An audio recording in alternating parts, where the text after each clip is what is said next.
এই বর্ণাঢ্য অনুষ্ঠান মালায় বিডি বাংলার সাথেই থাকুন। আর এনটিভি, এটিএন বাংলা চ্যানেল আর একুশে টিভি, বাংলা ভিশন, আর টিভি সহ উপভোগ করুন বাংলাদেশের সকল টিভি চ্যানেলের এই অনুষ্ঠান মালা। বিডিবাংলা.com প্রবাসী আপনার এবং আলভি আহমেদের পরিচালনায় হুমায়ুন আহমেদের নাটক নীল বোতাম। সব ঠিকঠাক যখন বলো ওলট পালট হয়ে যায়, এলোমেলো সব হয়ে যায়। সব ঠিকঠাক,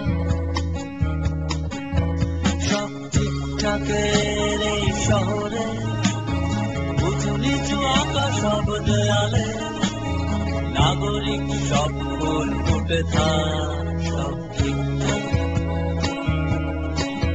সব ঠিকঠাক যখন বলো ওলট পালট হয়ে যায়।